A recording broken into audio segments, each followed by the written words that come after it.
courage has really touched me. Do many women around the world live in such difficult conditions? Oh, sadly, yes. It's women who produce between 60 and 80% of food in most developing nations, and half of all the world's production. Yet they have little income and very few rights. What's more, 70% of illiterate people in the world are women.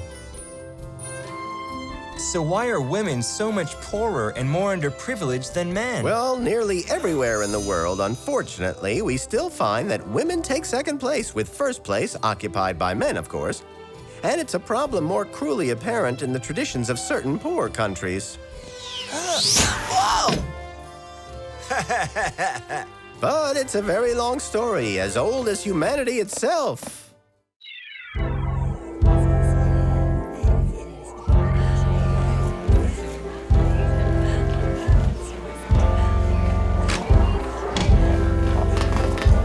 Hurry up, hurry up. Come on now, we're running late.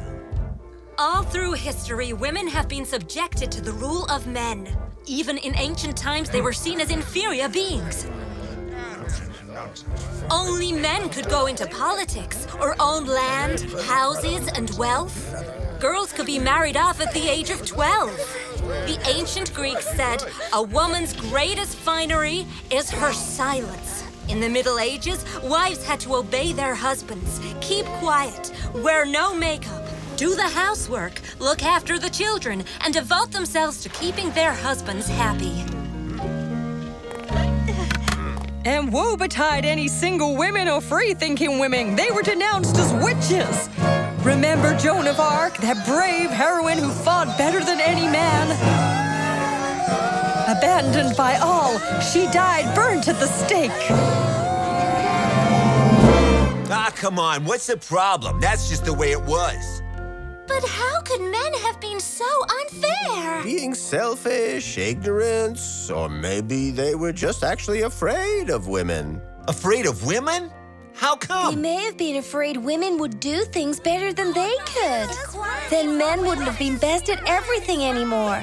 It was only after thousands of years of subjugation that women began to struggle to gain equal rights. The right to vote was first obtained in New Zealand in 1893, then in Australia, Finland, Canada, Brazil, France, China, and India.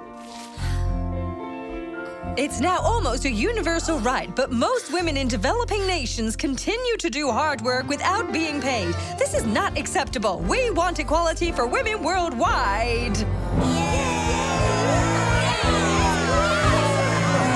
Well, you can see we have a lot more work to do.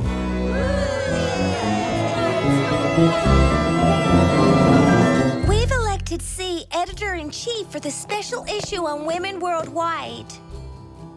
What? We don't want a girl in charge here. I should really think before you speak, because if we apply equality of male-female numbers here, there's one boy too many here, and it could easily be you.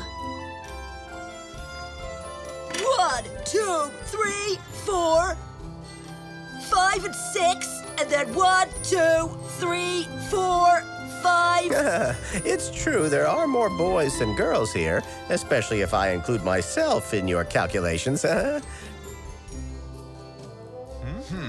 female editor-in-chief is an excellent idea, and the subject is perfect, too. Wouldn't you agree?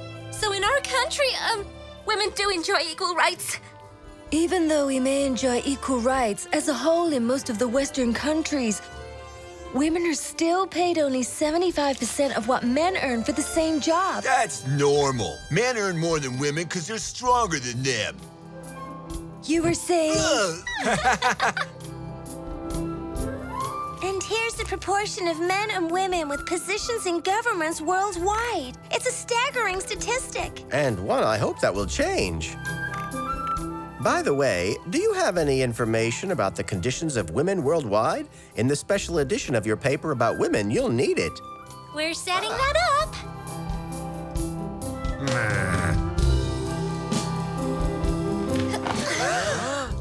We have our Guardians of the Planet correspondents waiting for us everywhere.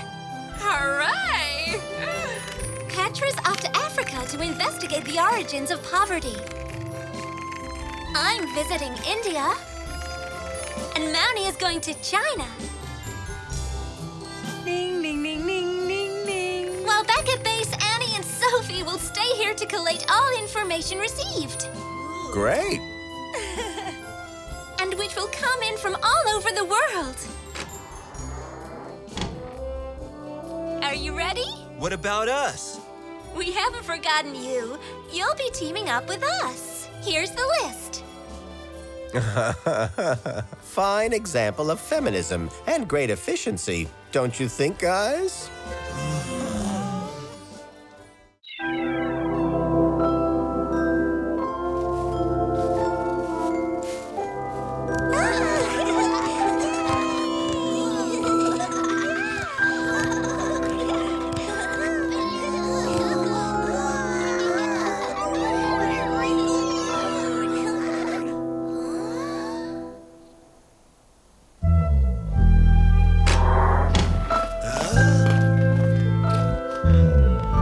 Why the two of us been put with her? 'Cause normally, it's one boy for two girls, isn't it? Yeah, I know. It's because she's weak. She needs at least 2 bodyguards to protect her. Welcome to Burkina, Petra. I'm Yaya. You didn't tell me you were bringing a couple of comedians. Those are fields of sugarcane and peanuts. It's immense. So then, why do they say Africa can't feed its own population? These crops aren't for us, they're for export. All this may end up on your plate or on your neighbor's. That's ridiculous. What's more, huge farms like this ruin biodiversity. The plant species that grow here have vanished. Who knows if they'll ever come back? And the fertilizers and pesticides pollute the water table and wells. You're right. Let me show you the results of our intensive farming. You see, when there's a drought, desertification sets in. So now nothing will grow here.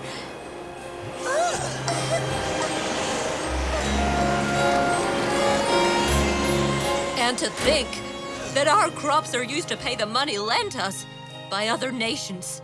A debt we can never pay back. Now, do you understand how hard African women have to work? They don't have any money to buy good land. And there's barely 2% of farmland left for them.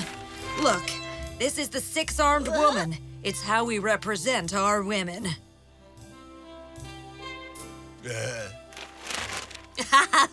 Look, there's one over here. Come on, then. Let's help her. Don't tell me the village is up there on the hill. We're never gonna make it there. Be quiet and walk.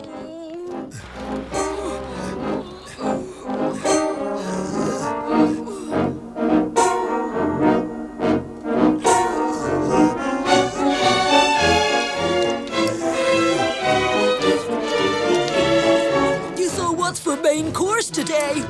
You can eat as much as you want when you get home. Here, that's the whole meal. I need the rest for my husband and children. What? You can't work with just that in your stomach. I'm still hungry. It doesn't fill you up, that stuff. I need a good burger and extra fries. You just have to follow Asia's example and be grateful for it, right?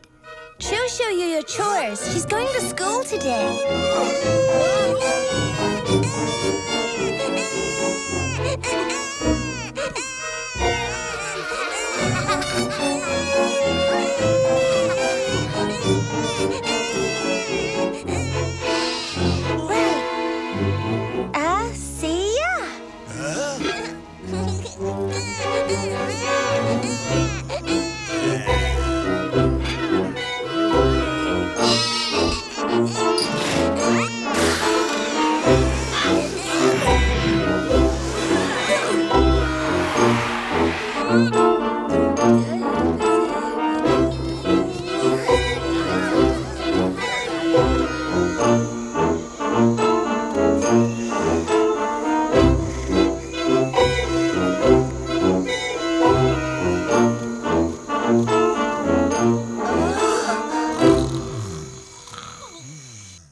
I don't see many men in the village.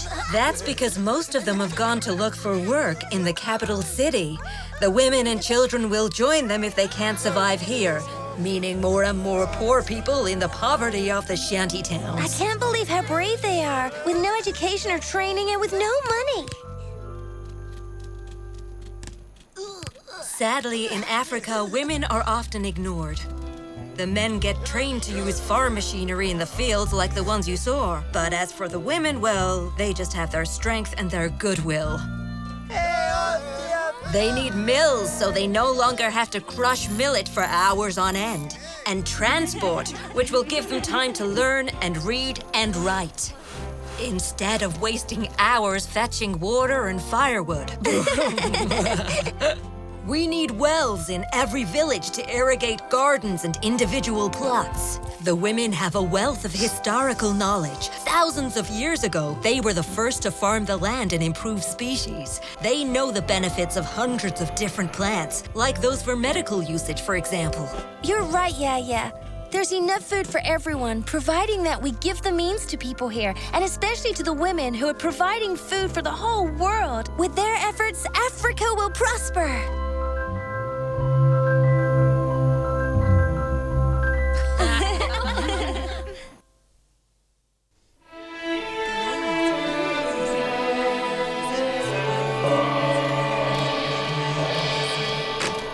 You have a really remarkable aircraft there. But here in India, nothing ever surprises us. I'm Madhu.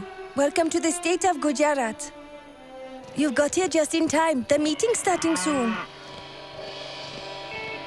So do any of you here have enough money to buy farmland, a business, or any kind of mode of transport? Are you joking? What do you think? I was 12 when I married my husband, and he's still the boss. I own nothing, just my daughters to help me with work. My husband looks after my boys. He sends them to school. My husband says women shouldn't be educated or even show themselves outside the house. And if he isn't happy with me, he could throw me out. Remind you of anything? Sure, we seem to have been transported back to ancient times or the Middle Ages. I gather wood in the forest and sell it in the city. But I barely earn enough to feed my children. And foreigners from some organization came to tell me we shouldn't touch the trees because of deforestation. That's easy for them to say. They look healthy and well-fed. So what do they want me to do then? Starve to death? As you all know, the banks only lend to those people who can pay back the loan. People who already have money.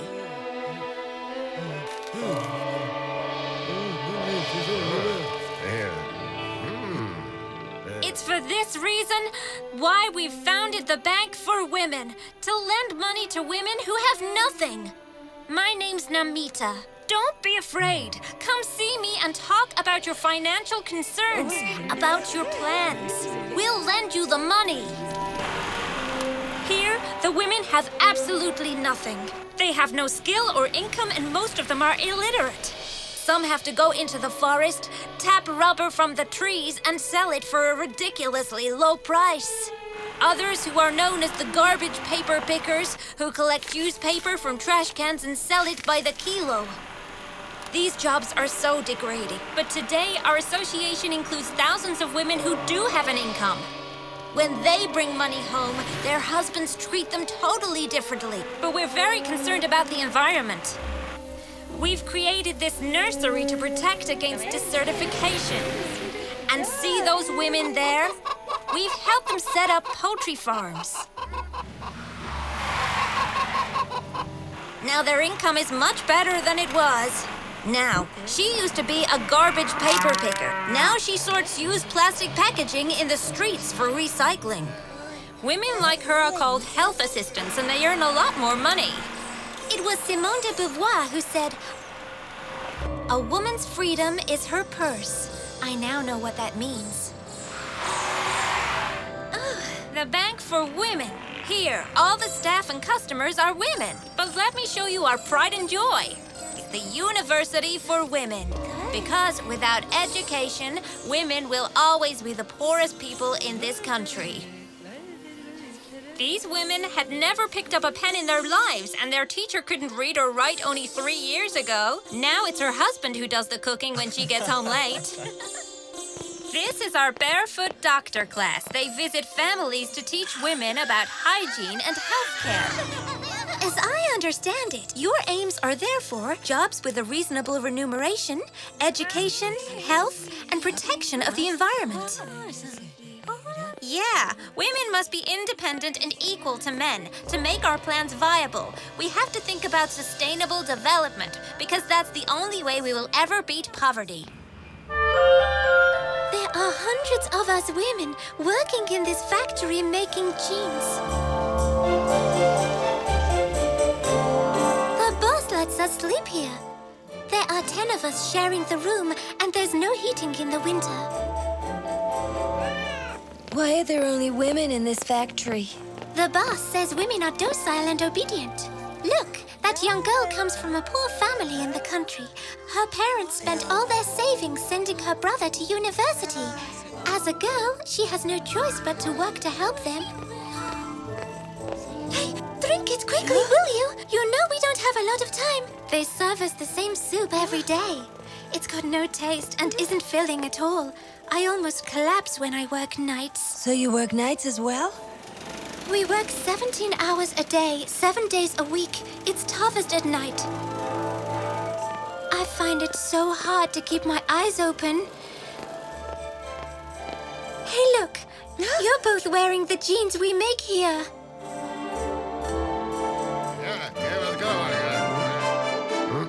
All the jeans we make here are for big US and European brands who buy them very cheap.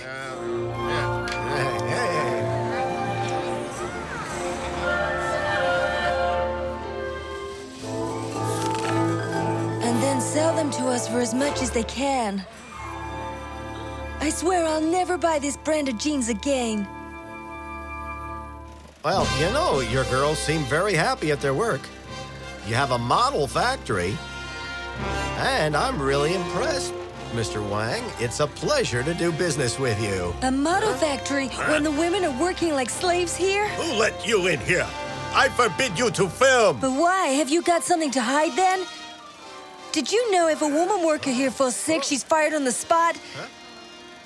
And with the wages 30 times lower than Western workers, these women are the cheapest labor in the world. Where do you get off talking to me like that? We're the female guardians of the planet. Female guardians? That's not exactly true. Sorry, Simon, but there are causes when us women have to stick together. We demand that you refuse to work with bosses who flout international labor law. We demand that you stop making profits at the expense of the material well-being of women, their education, and their health. And we will carry out checks ourselves, and if necessary, inform the press so that your customers find out all about your production methods. I will personally make sure that Mr. Wang increases wages and offers decent working hours. And if not, I'll put an end to our partnership. But of course. Goodbye then, Liu. And never forget that you can always depend on the guardians of the planet to help you.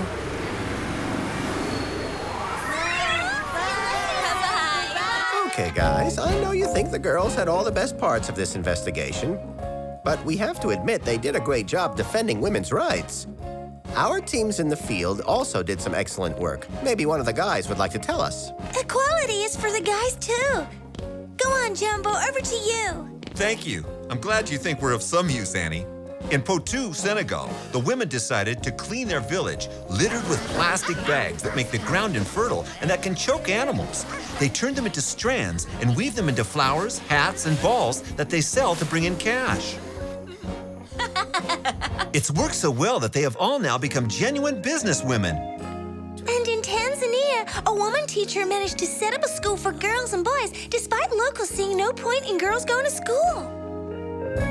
They are being taught so that they will be able to get a job in the future and therefore avoid forced marriage. Ali and Sophie have received some fascinating accounts from their friends in Vietnam and Indonesia. So who's going to speak about that? Oh, no problem. I've become a feminist. You can do it then, Sophie. Our friends from the club down there have told us about their family gardens.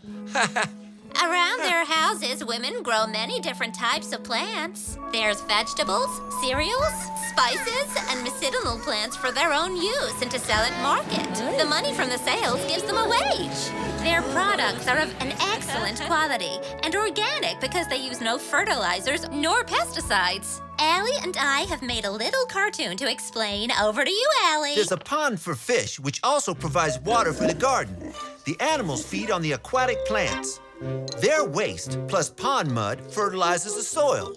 The trees, called margosis, produce an oil that's a natural pesticide. There's strong biodiversity with up to 200 species of plant. Lots of flowers, many vegetables, and other species. The plant matter is never, ever wasted because it's used to fertilize the soil and feed the fish. And the trees around the garden provide firewood. It's an excellent idea to maintain biodiversity, which supplies quality food and an income for the poorest rural workers. Oh, that would be the ideal solution for your friend Asia in Burkina Faso. Biodiversity is vital for our future. Just think, out of the thousands of edible plants, humans eat just 12. And out of those 12, just 3 provide more than half our calories and proteins: corn, wheat, and rice. By developing these thousands of small holdings that practice traditional farming, we may find the key to the food supply of the future. To conclude our investigation, I've come up with a little scenario for you. Let's suppose I asked all of you to repaint my living room. The girls are fast and repaint 2/3 of it, while the boys do the other third. In payment, I give €1 to each girl and €10 to every boy. And to keep you going, a piece of bread for each girl and a solid meal for each boy. You'd find that completely ridiculous, and you'd think, Maestro's completely lost the plot. But that example is a simple illustration of how women are treated. Their work equates to 2/3 of the work done in the world. And yet, they only earn 1/10 of all wages. 70% of the world's poor are women, so remember that. But I'll leave the last word on this to C. There are things we can do. Monitor the people who exploit female labor in developing countries. Grant loans to poor women. Make education compulsory. Outlaw arranged marriages. And I ask you this, amongst those who oppress and those who destroy, how many women can you name, huh? Not a single one. And we all know that, don't we? And that's reason enough for men to accept that now is the time to share their power with the other half of humanity. That's right.